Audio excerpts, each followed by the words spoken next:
Welcome to the All Around Joe podcast, where we optimize your human performance from my personal experience as an athlete, coach, and all-around self-improvement junkie. On this edition of the All Around Joe podcast, we are talking about mental toughness during your workouts. Now, there's been a lot of talk about mental toughness in general, but we're going to dig into mental toughness when you're in the middle of a workout and how you're going to grind through it or push through it or sprint at the end, what you're thinking about, how you can overcome it, and how you can get the best possible outcome or score on your workout. This can be something that is tough to really grasp, but I'm going to go into exactly how I deal with it and how I think you can deal with it as well, especially if you have trouble pushing through that pain zone and really sprinting at the end of your workouts in order to get your body the next level. Before we hop right into this podcast, this one is brought to you by the Get Better Project. All right, the Get Better Project is my premium at-home training program that has workouts every day, with the exception of Sundays, for full gym or zero gym equipment or everything in between. So there's actually a full gym workout with strength program. There's a body weight workout, and there's a kettlebell/dumbbell workout. All of these that are posted each day and that have scaled versions for you as well. Oh, did I mention there's videos for each of them so that you can see what the movement should be looking like? And there's a component of nutrition coaching where I review your nutrition each week to make sure that you're going to hit your goals. So if you're interested in that, go to thegetbetterproject.com and click on programs.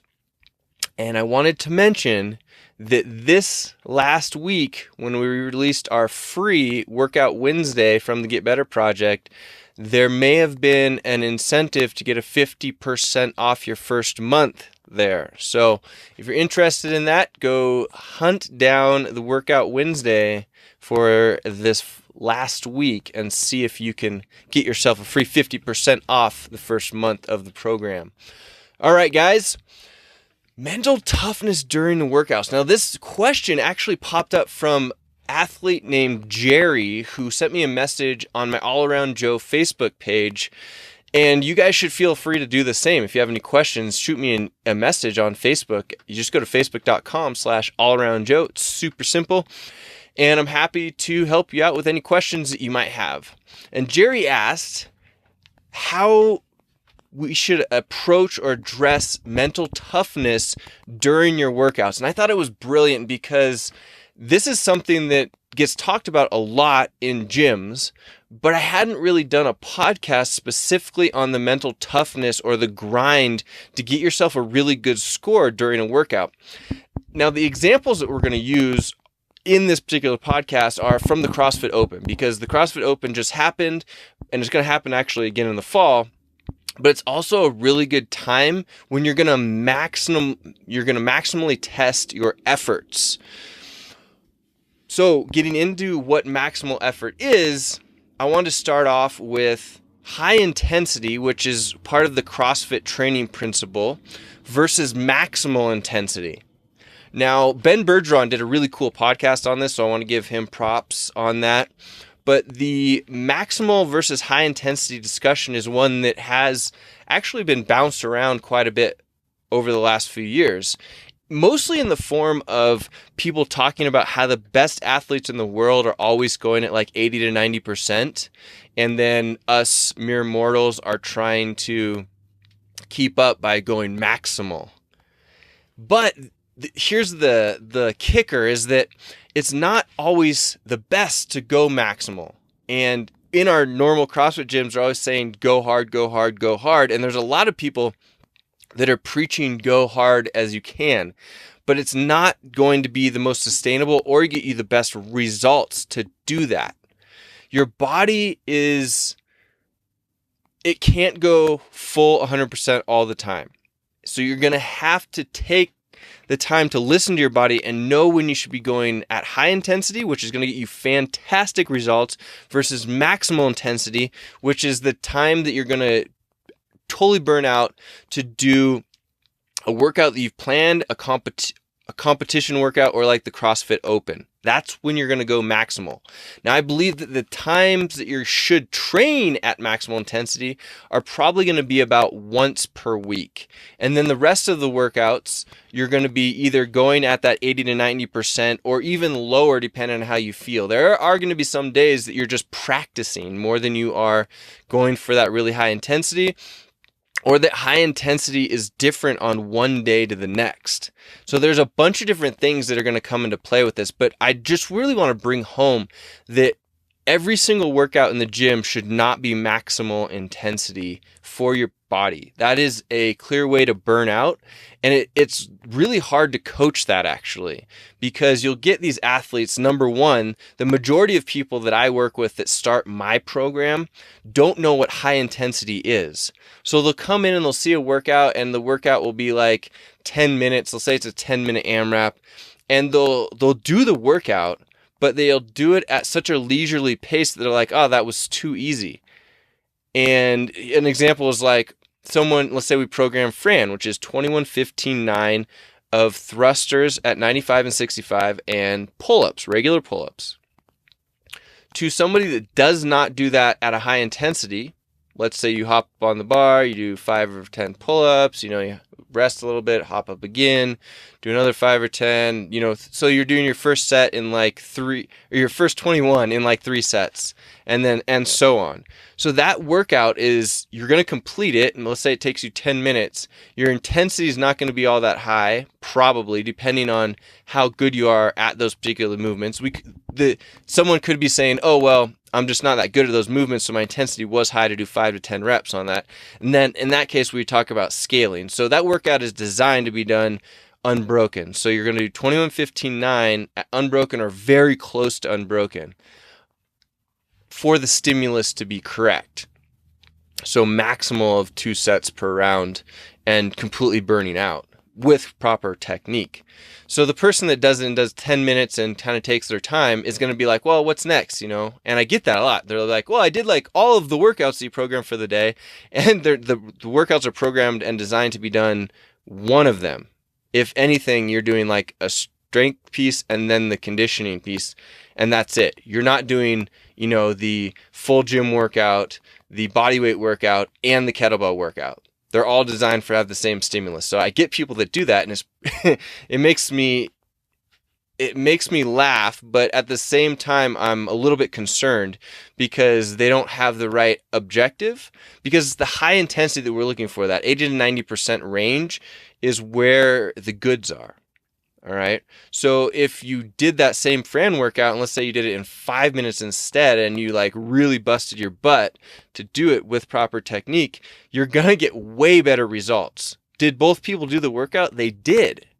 But the one that did it faster with higher intensity is going to give themselves more results. Their body is going to be switched into a place where it's going to have to, or try to adapt to what you just did to it, to that increased intensity.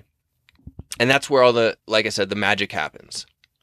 So it's really important to distinguish between those two things. And then the maximal intensity is where the person's been doing the program for a little while and they've learned what high intensity is. But then they've also learned that they can beat people, or they get better scores if they go to maximal intensity on all of their workouts. And then they, pull a muscle, or they get tendonitis or something like that. And then CrossFit makes people injured. And we also see that. It's really hard to coach this thing, but I'm glad that you guys are listening to this or watching this, so that you can kind of think about where your maximal and high intensity limits are, so that you know where you should be training. Then hopefully that CrossFit athlete, determines that, all right, I can't go maximal intensity all the time, so I have to be smart about it and know when to bring in the maximal intensity as a strategy versus the high intensity. And hopefully, or like for the people that are very competitive and get to do this professionally, they get to the point where the high intensity is usually better than everybody else, significantly better than everybody else. Their body is just adapted to that point. And then they only have to go maximal intensity in, let's say, the CrossFit Open, which is what our next example is going to be about. So if you're entering something like the CrossFit Open, you don't necessarily know if your score is good or bad until everybody has entered their scores in, because everybody waits until the last minute to enter the scores so that you don't know what they've got. Because of that, you have to give 100% on those particular workouts.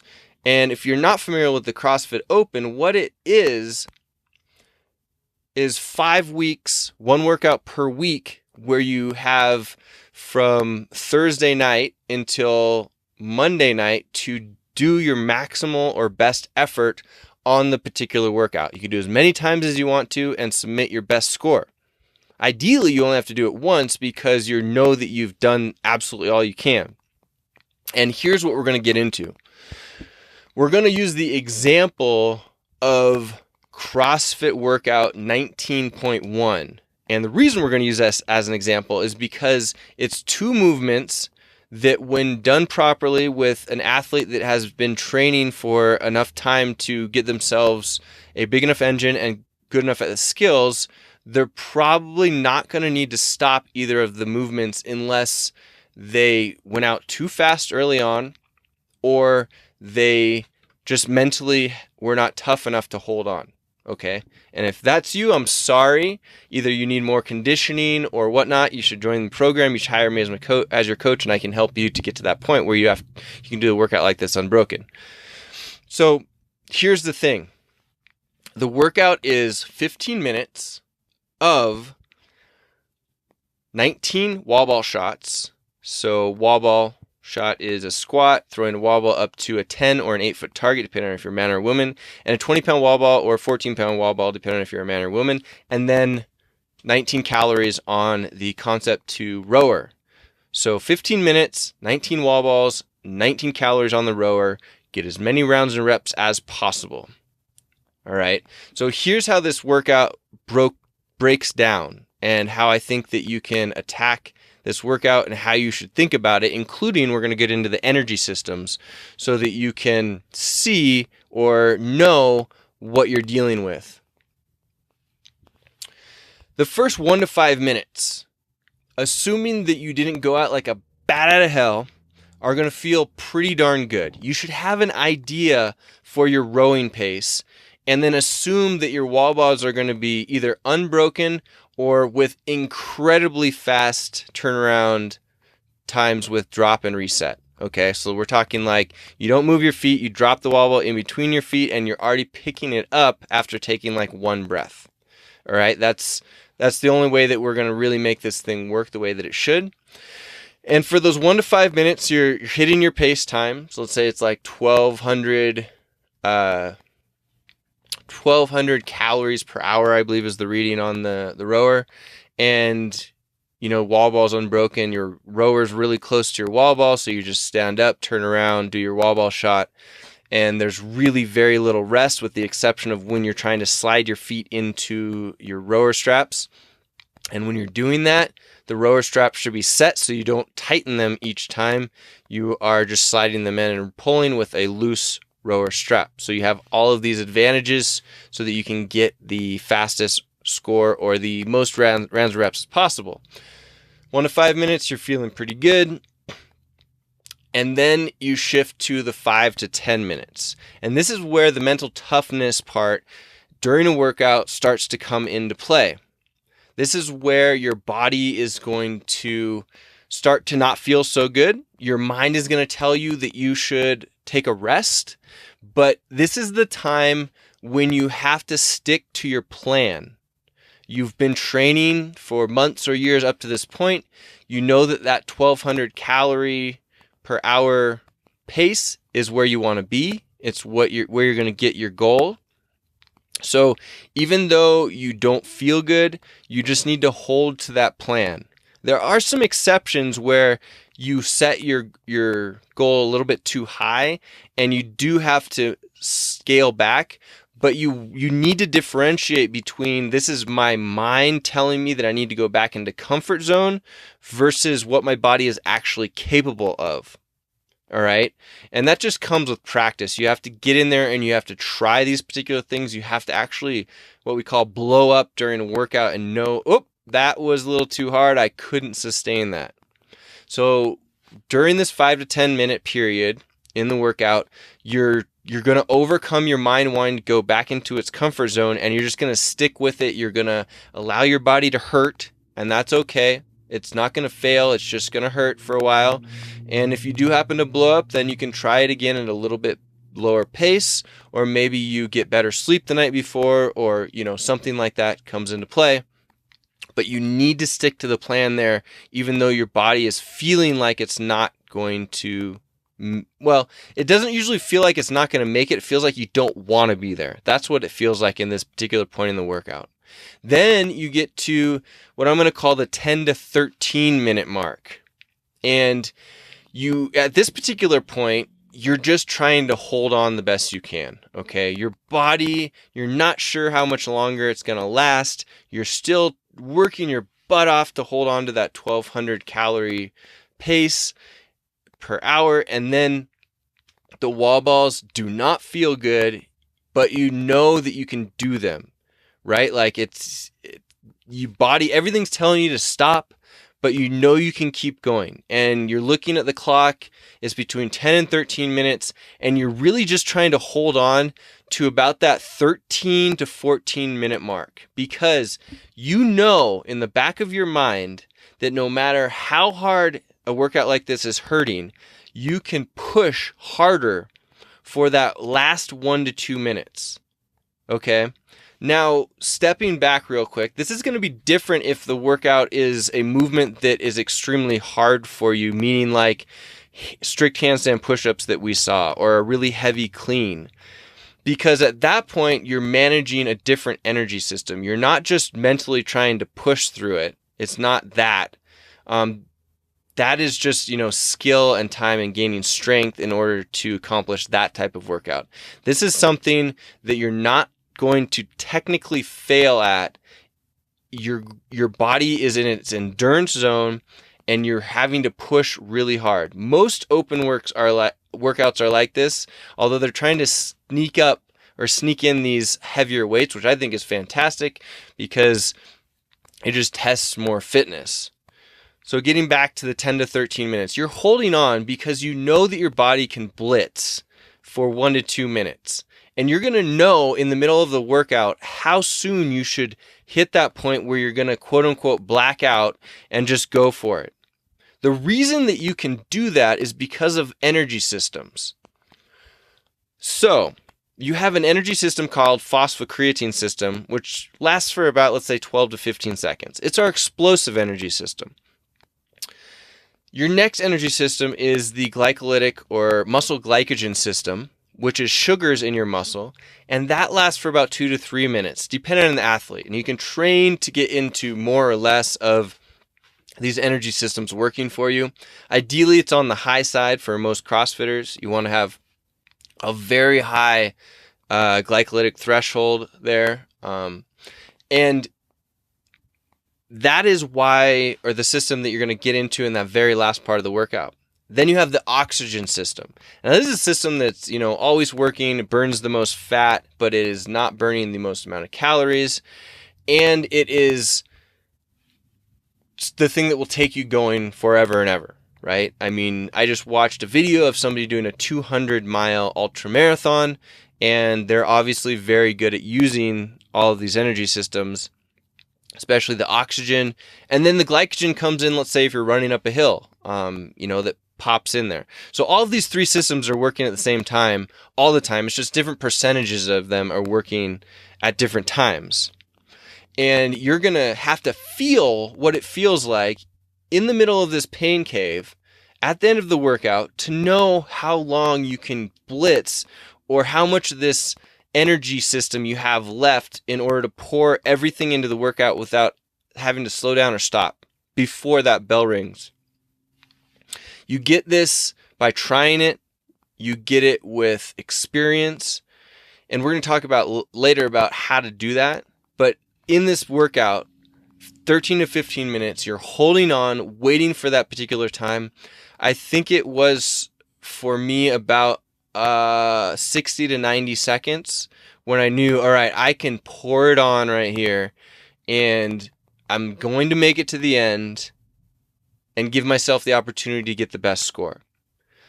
So for me, that was, I was rowing and I rowed a little bit faster than my pace that I had set for the whole workout. Then I got to the wall balls, did them unbroken, and I knew I had one last row and maybe a few wall balls if I could really blitz. So my rower pace jumped up almost like 300 calories per hour higher than what it was before. And I just held on, pushed it as hard as I could, and then there was about 10 seconds left to turn around and do some wall balls at the very end. So I rolled off my rower, felt, the complete surge of terribleness, got a few wall balls, and rolled over onto the ground. But I knew, and I'm feeling, as I'm rowing as hard as I can, I'm actually feeling pretty good, because when you get into that energy system, you start to focus on your body starts to focus on burning sugar instead of oxygen as much. So although it's going to come back and smack you in the face when you finish up, you're going to feel completely out of breath and whatnot. There's a split second or 60 seconds where you're using this glycogen energy system and you're accumulating lactic acid and you're breathing hard, but you're feeling okay about it and you're moving really fast. So hopefully you can do that enough that you time it correctly. And that's why they call it like this blackout zone. It's like this point where your body just starts to go into a different energy system. Sometimes people, it's a different feeling. Your mind kind of shuts off. It's all focused on work. Your body is in its fight or flight stage in order to get the work done. And that's another reason why it's not great to do this all the time, because that's not always healthy for you to be in fight or flight all the time. But it's why, CrossFitters will burn out if they're not careful with how they're working out. So 0 to 5 minutes, you should be feeling pretty good hitting your paces. 5 to 10 is getting uncomfortable, but you're going to keep yourself holding on to your paces even though your mind is telling you that your body wants to be more comfortable. Then the 10 to 13 minute, you're holding on to that point where you can push it to your maximal effort. And then in that 1 to 2 minute phase, you push to your maximal effort, you go into blackout zone, and you know that it's okay to not even be able to stand when you're done with that. And that's where it is. And you have to practice it. It's not always easy, but you'll know when you get to that particular point. It's very apparent that you've given all right? One more tip there to get the maximal effort out of a workout like this. You don't stop doing reps when you decide that the clock hits 0. You stop doing reps after the clock has gone over the point and your judge tells you to stop, because you never know if you'll get one extra rep. And even in a workout like 19.1, if you get one extra rep, it could move you 50, 100 spots up the leaderboard. All right. So always continue going. At this particular workout, I think I got 4 reps on the wall balls at the end, but I did 5 of them. And before my judge said, "You're done, stop." Just wait for them to tell you you're done, stop, because they will. Maybe you do 2 extra reps, and that's fine. It's not going to hurt you any to do 2 extra reps. And I see so many times that people don't think they're going to be able to do an extra rep, and they stop, and they could have gotten an extra 1 or 2 in. So don't do that. Make sure that you continue going through the bell to get yourself the best possible score. So that's how that particular workout, which is a great example of how to push into the mental toughness zone and get extra reps or a better score than you would have if you're listening to what your brain and your body wants to actually do at that particular time. So the laser focus during that last effort is something that you should practice, but you don't want to practice too often. You're going to practice it during the open workouts. You're going to practice if you're in a CrossFit competition. But otherwise, you probably should try and only practice it about once per week. And you can try to schedule this, but sometimes our bodies don't go off of our particular schedule. So like, let's say that you train Monday, Tuesday, Wednesday, you take Thursday off, and you go Friday and Saturday, take Sunday off. Ideally, that Friday or Monday would be the day after a rest day that you would want to try and do some maximal effort stuff. But maybe your body just didn't recover right and you can't do it. And that's fine. And sometimes it might be like a Tuesday, you're just in the middle of a workout and you know that this is a day that you're feeling extra good. So you push it to that maximal effort there. And that's fine as well. But what I'm saying is you have to be very intuitive and think about what your body is doing. Sometimes it can help to keep a workout journal. So after the workout, you actually write down, all right, that was 80%, that was 90%, that one I maxed out on, and then put notes as to like why and how it felt. Doing that will help you to get data for future workouts and know how hard and when you should be pushing to these high intensity versus maximal efforts. I can't stress enough, though, that you have to be able to have enough of that mental fortitude to try going to your ends, right? Well, if you've been doing this long enough, you should have gotten to the point in all kinds of different workouts where you quote unquote blow up.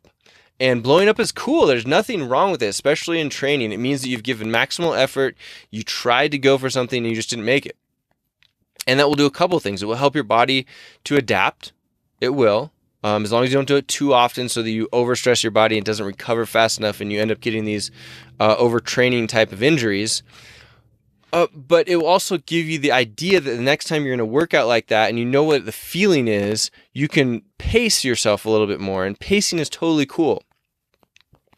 It's all about just knowing where your body is and continuing to improve and knowing when to push and knowing when to pull back. And sometimes pulling back will end up giving you the opportunity to give your maximal effort. So get in there, give it a shot, and try these things. And I can't emphasize enough that you just want to be very cerebral. You want to think about what's going on in the workout, what your body is telling you, what your brain is telling you, how you're actually going to make the decision based off of what those things are, and then keeping notes to know how you did on that particular workout, what it felt like, all of that stuff. I just use an Evernote training journal. Evernote's free, and I'll write down the workout if I know that it's something that I might see again, and I'll put notes on there. I went too hard out of the gate on this one. If I would have pulled back, I might have been able to sustain longer and then go harder at the end and give myself a better opportunity or a better score. Or I just didn't go hard enough at all in this workout. I paced it too much, and by the end, I didn't have enough opportunity to increase and catch up to where I thought I should be. So keeping these particular thoughts and notes about workouts is very beneficial. So if you want to continue excelling in the sport, that's what I recommend that you do. Lastly, ask questions if you have them. Use training partners to push yourself. Really be thoughtful about when you use max effort versus high intensity. And if you're using high intensity, you really need to know where 80 to 90% is. It feels like it's close to max effort, but it's not max effort. It's the difference between, all right, I got done with that workout and I'm needing to spend some time hands on my knees or sitting down for a little bit versus I'm flopping around like a fish and I have so much lactic acid built up in my body and I can't move. If somebody put a gun to my head and told me I have to leave the gym, I'm not going to be able to get up and get out of the gym. That's the difference. So knowing that is probably the most important thing you can take from this, and then trying out those particular intensity levels in that workout. And you could go ahead and try that 19.1 again if you've done it, thinking about what I said here, because that I feel like is a great way and strategy for a lot of the open workouts. And you should be thinking about that. What's my goal? What's my pacing goal? I'm going to get hit this point where it's going to feel really uncomfortable and I'm going to have to hold on to that pacing goal. And then at the end, I'm going to give myself the opportunity to really just empty the tank. So there you have it, guys. I hope this was beneficial for you. Ask questions if you have them. I love answering the questions. Remember, this podcast is brought to you by the Get Better Project, my high-end, at-home training program for people that have a full gym worth of equipment or just want to do a workout in the living room with zero equipment, or you got some dumbbells, all that stuff in between, and you want me to be your coach, including nutrition, all that fun stuff. Just head over to the getbetterproject.com and you get signed up today. There's even a free workout a free week of training on there, but I'm not sure how long I'm going to keep that going there. It might just be sign up only in the future, but that's at the getbetterproject.com. Click on programs and you'll see them. If you have any questions about all this stuff, let me know. Also, this podcast is free to subscribe to on iTunes or any of the podcast services that you use, and it is free to subscribe to my channel on YouTube if you're watching this. You can find all of that stuff at All Around Joe, and I hope that you guys have a fantastic rest of your day. The All Around Joe podcast, where we optimize your human performance from my personal experience as an athlete, coach, and all-around self-improvement junkie.